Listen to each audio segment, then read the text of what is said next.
Folks presents to you Honest Talk. Hi folks, today Madam Nandini Mehta, Vice President and Head of HR at Lifestyle and Home Center, Lifestyle International Private Limited, is going to join us. Nandini has over 22 years of experience in operations, training and human resources. Nandini got appointed as the head, Human Resources, Lifestyle and Home Center recently and oversees the entire HR operations including talent acquisition and management, learning and development, organization development, etc. Nandini is a strong proponent of diversity and inclusion at the workplace and advocates her message at various industry forums. So, let's begin our talk with Nandini Mehta. First of all, ma'am, I welcome you to in this session and thank you so much for joining. We are extremely very happy to have you for today's talk. Thank you, Harsh. I think it's a pleasure to join you also in this conversation and talk about something that's also close to my heart, which is, diversity and inclusion. So thank you for inviting me over.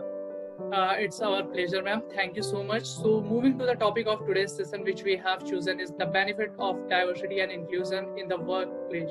Ma'am, as we all know that you have so much experience in this HR and operational training field. So ma'am, I request you to, ma'am, please tell our viewers a little about how does the true workplace diversity and inclusion look like?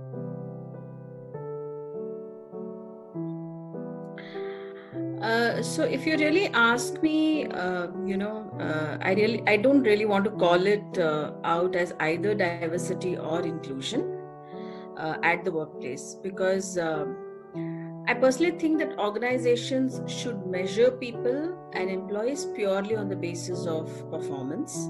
And this could be either, so it should be a combination of the efforts put in by the employee and the results that they deliver, rather than, anything else.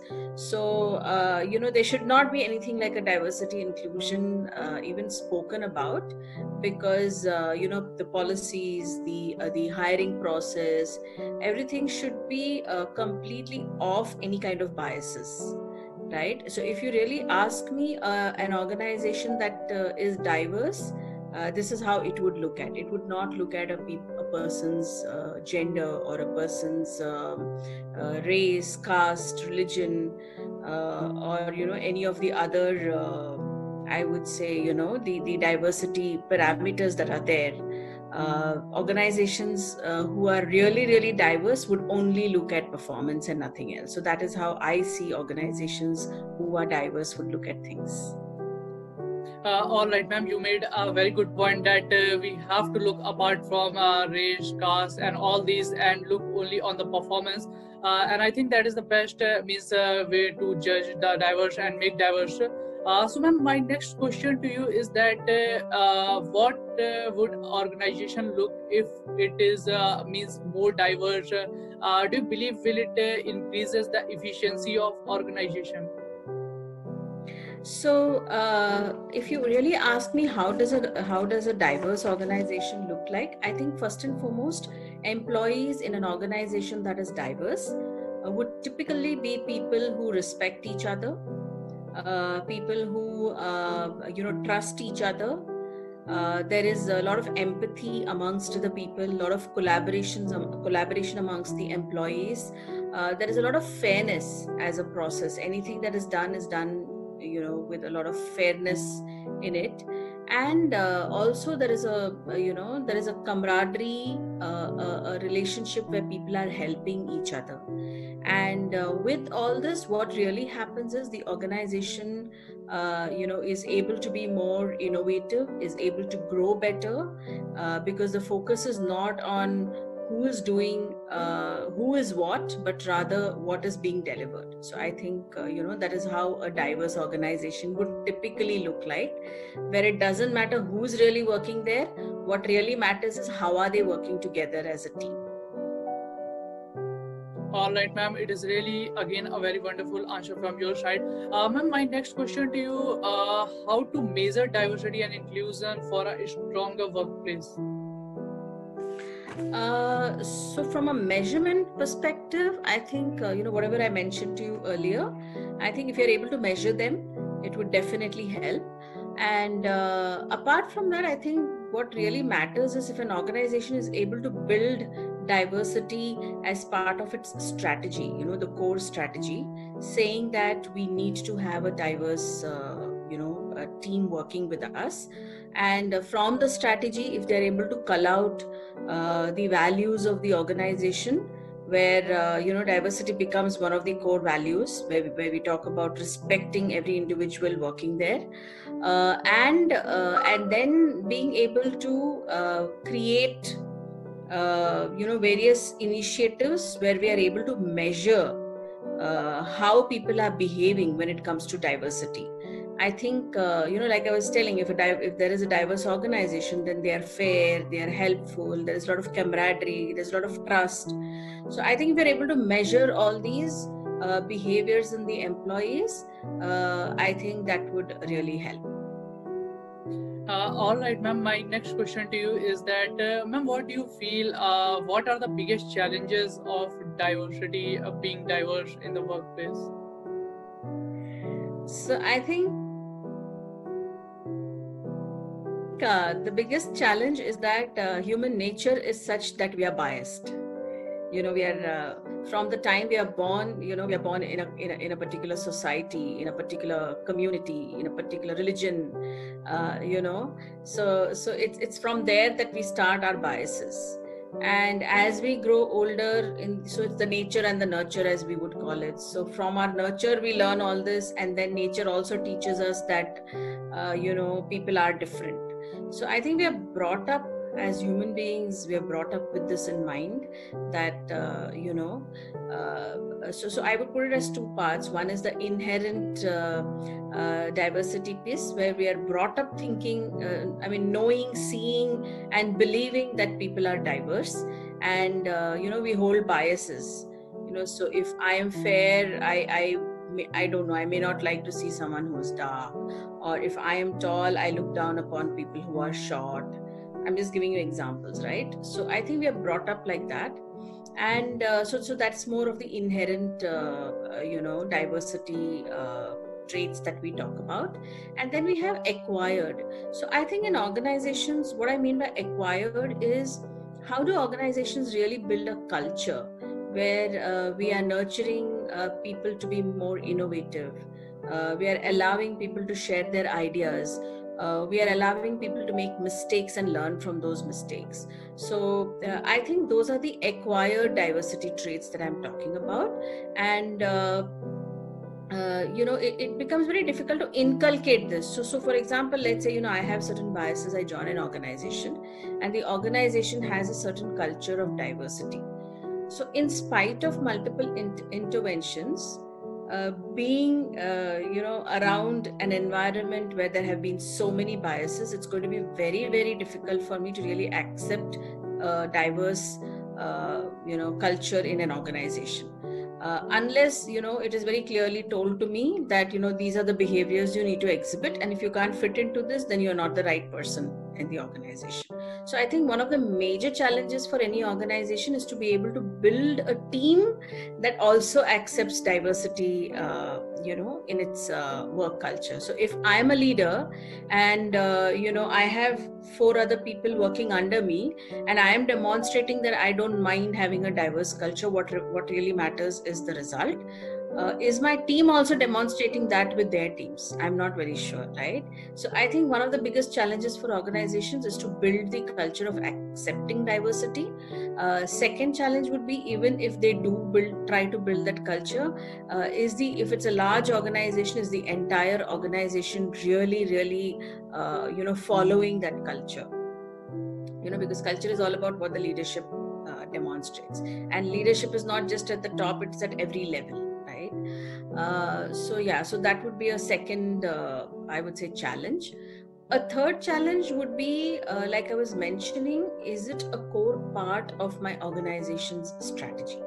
So how many organizations are really looking at diversity as being, one of their core strategies? And if it is a strategy, how are they driving it through their policies, through their processes, through their value systems? So it is, by itself, something which has to be focused on and driven really well. There are many organizations that have a D&I head, in fact, right? So, but how much is that one person going to be able to drive? We don't know. Yeah, so I think the core of it is I see that these are, and the fourth, of course, is how do I measure? Even if I'm doing everything, then how do I measure, whether people are really following the diversity metrics that I have for my organization? Yeah. So broadly, I see as these as the four critical challenges that any organization would face when it comes to diversity. All right, ma'am. It was again I'm not sure. Yeah. Again, it was really a wonderful answer from your side. Ma'am, my next question to you: what do you believe? What can be the best strategies to promote workplace diversity?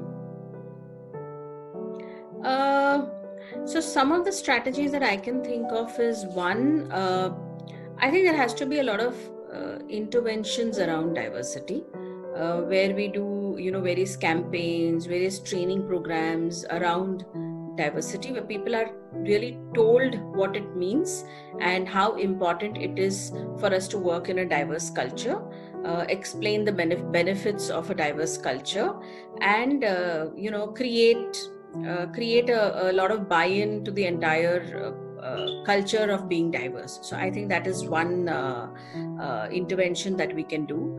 The other thing that can be done is if we can set up mentor programs, right? So can we have mentors across the organization who are able to mentor people on diversity and its importance? So like ambassadors, right? So something around that is what we can work on. Another important thing is the core. Like I was mentioning to you earlier, the leaders are the ones at every level who are driving diversity, right? So can we have a special program for all the managers, who influence diversity to a large extent, right? So I think that could be one of these strategies that an organization could, adapt.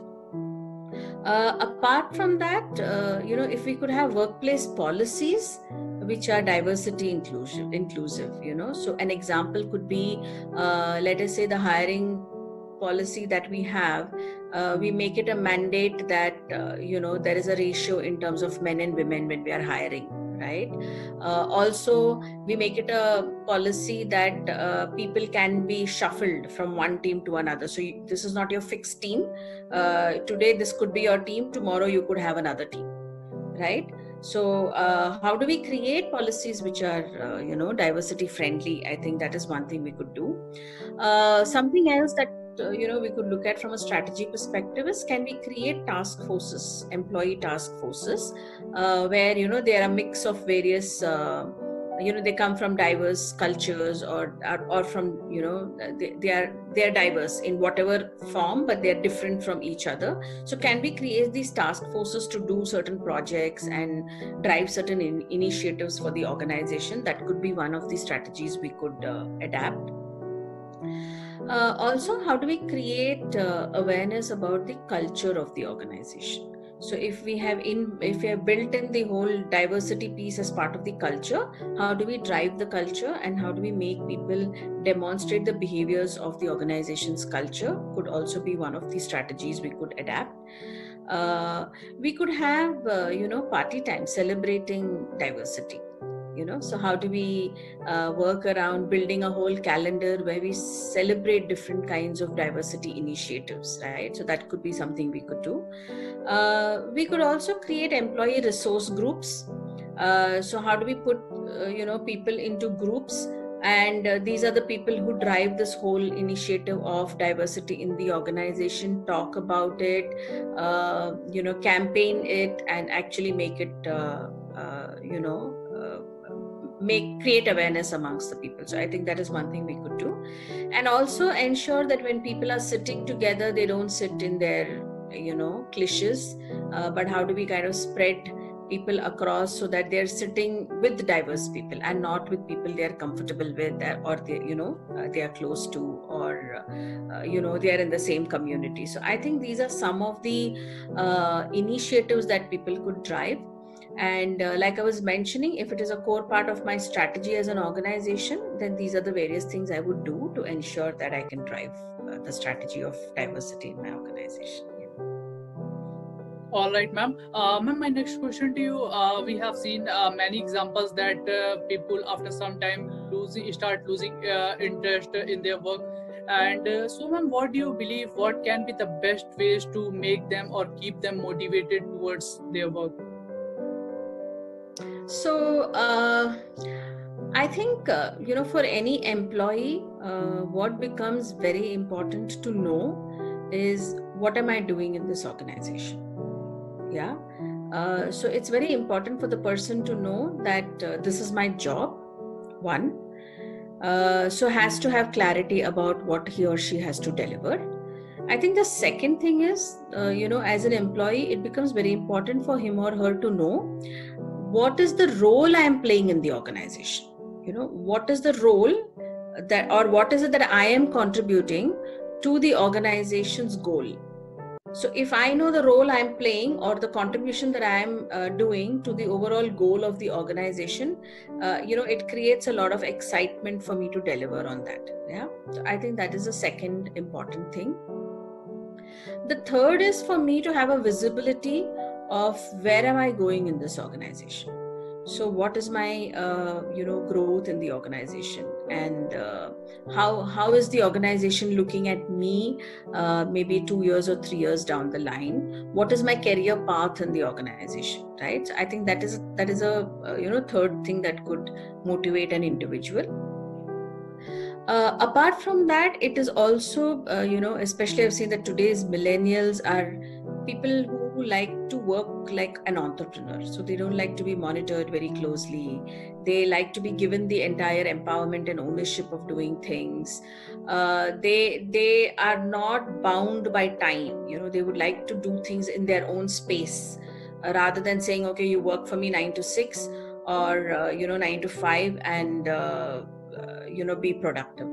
They would probably work for 2 hours and still be much more productive than somebody working for 6 hours or 7 hours or 9 hours, right? So I think that is those are things which today's millennials are very clued on to in terms of their timings, in terms of empowerment and entrepreneurship, in terms of being allowed to explore and do new things.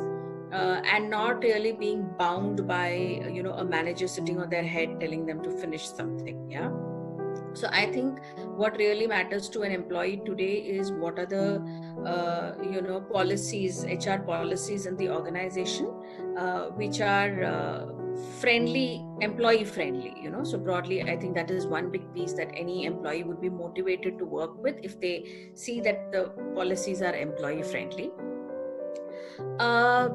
Yet another thing I think that can motivate employees is our community connect. So as an organization, how am I contributing to the larger community? What are some of the interventions that the organization is doing for the larger benefit of the community where my employees can participate? Right?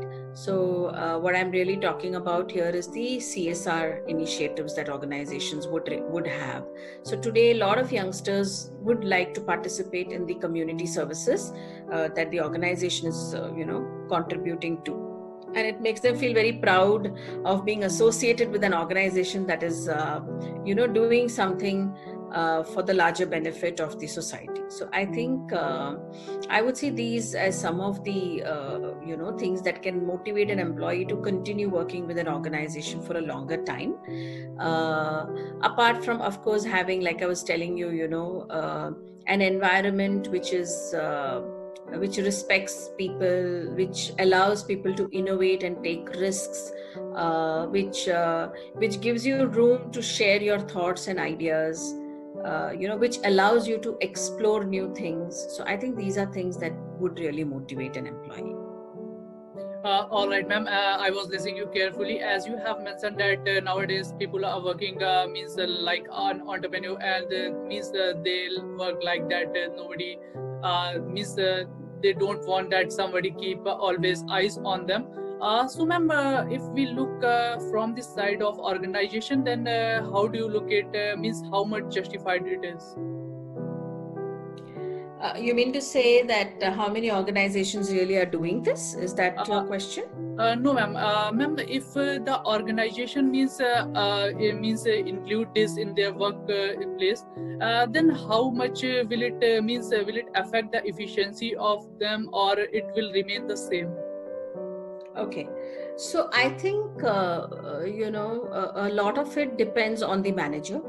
So typically, I think what becomes important is sit with your employee, sitting with your subordinate, and giving them a brief about what the whole project or activity is about and what is expected to be delivered. So from a timeline perspective, from a result perspective, and from an efficiency perspective, what is it that we are looking at from this project. So I think that initial conversation is of course essential to have with the employee, and there has to be, I think, regular reviews. So when the whole project is put in place, typically it becomes important to say, okay, these are the deliverables from this project, these are the timelines, and Harsh, you're going to drive this project for us, and we need to close it by this time.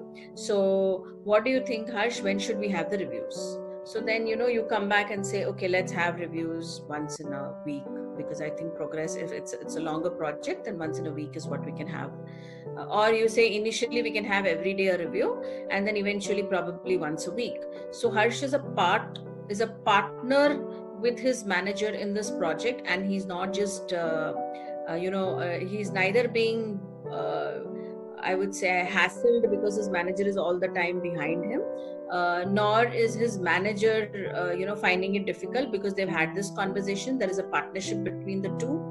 They've decided on how they are going to go about the project, what is the role of the manager, what is the role of the team member there, and it becomes a much more smoother way of doing. So I think it's more about managers being able to handle the millennials today rather than anything else. So I think that is very critical. So I don't see it difficult for an organization to be able to manage it. Yes, there are also times when deadlines have to be met. There's a lot of firefighting at times that need to happen. But I'm sure if you treat the millennials the way they want to be treated when it comes to actually delivering with short notice, I'm sure they would also do that. So it's all about how do you manage the team members, which is critical. Again, ma'am, it was really wonderful answer, and I'm quite impressed by your answer, ma'am. I don't want to waste you much time. So moving to my last question, which is related to our topic, ma'am, what do you believe what we gain by being more diverse in a workplace? So I think some of the things that we can really gain is, first of all, when there is a diverse work environment, we get different perspectives. So if I take something as simple as the gender diversity itself, the way a woman thinks is very different from the way a man thinks, right? So if we get them together, and if they're working on something, you can get very different perspectives about the same thing, right?